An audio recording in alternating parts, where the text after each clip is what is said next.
So I've been asked many a time if I'd make any videos related to gospel-related questions and kind of what we're seeing in the church with straying away from the actual gospel and moving into either man-centered gospel or one that's leaves out most of what makes the gospel the gospel.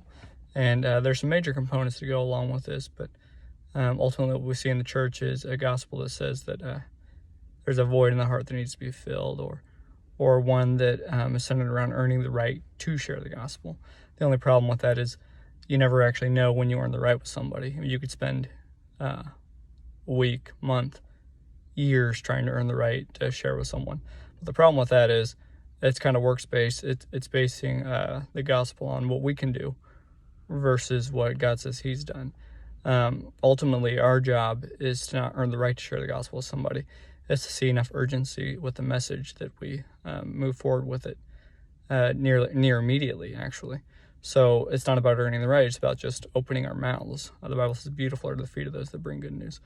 And to bring the good news, we have to be willing to step outside of our comfort zone and move forward with it. And it's just as simple as opening our mouths. It says share the gospel with every living creature. So if we see another human being that's living and breathing, we should take that opportunity and make the most of every opportunity with that non-believer. So all it is really is learning and preparing, a method that can be used. It said be prepared. The Bible talks about being prepared to give an answer for your faith. And, a lot of what that looks like is practicing, studying up, learning how to answer the questions and concerns of the non-believer. And I do believe that Ray Comfort does a very good job with this over at Living Waters. He's been an evangelist for 40 years, and his method is by far the best that I've ever seen. My wife and I had spent a lot of years going to church and inviting friends. The problem with that was we'd have so many people come, and we'd get, praised at church for bringing so many people, but they never stuck because the church, by and large, is meant for the believer to come and be equipped. The Bible talks about how God gave some saints, apostles, teachers, and preachers to equip the saints to go out into the world and do the things that involve sharing the gospel and praying for people and reaching out. So by and large, the church, like I said, is meant for the believer. So having a non-believer go to church is fine, but at the end of the day, it's ultimately not the church's job in that building that we erroneously call the church for them to get them saved. Salvation belongs to the Lord, but we are supposed to go out and share that gospel message.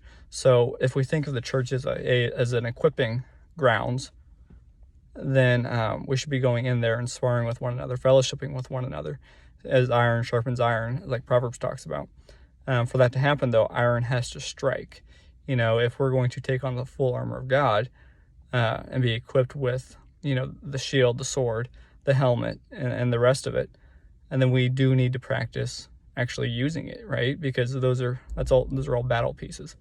And if we're going to think that we're going to go into battle, just because we're wearing the equipment and be successful, I think we're wrong. So there's got to be a willingness to be able to practice, to strike one another, in a controlled environment.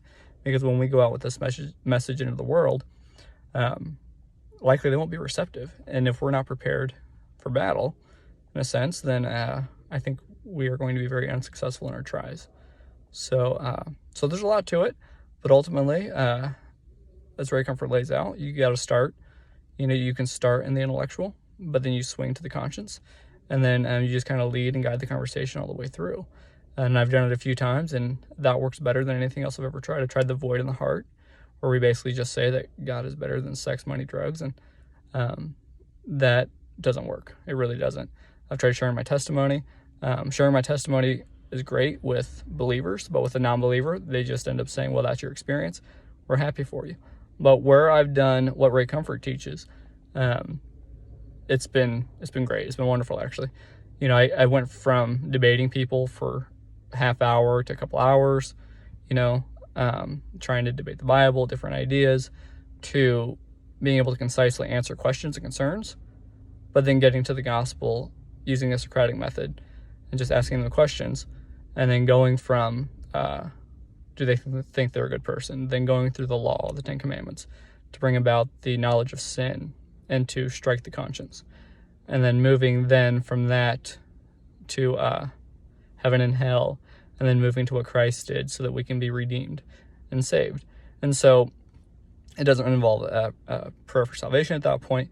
We're just going out and delivering the good news, the gospel, which only makes sense in the light of the law and in the light of what our consequences, the wages are, which is death ultimately. The wages of sin is death. So laying it out and explaining it that way, it's more concise. They get the point, and it gives them something that they can then go away with and really think over. It doesn't, you're not trying to appeal to them in any other way. You're not trying to say that God's better than something. You're just giving the straight gospel message, and then they go and evaluate it for themselves. And I haven't been slapped across the face for doing this, no bad consequences. People tend to be genuinely interested, and it's been great. So giving out gospel tracts is another way to do it. And taking the opportunity to do that, that's better than nothing, So I would say, I would encourage you all to start there, to really check out Living Waters and to move in that direction, because sitting and doing nothing or trying to earn the right, like I said, that's subjective. It's relative to who you are. And I would even argue that once you become friends with somebody, now you're more concerned about losing the relationship if you open your mouth for God. So I would encourage you to not waste any time. Don't waste their time. Don't waste your own time. If you want to share the gospel with somebody, do it and get it done. Because Ray says it all the time, 150,000 people die each day. So it could be any one of us. We're not promised tomorrow. So we would hate to see somebody that we come into contact with die and go to hell because we didn't open our mouths.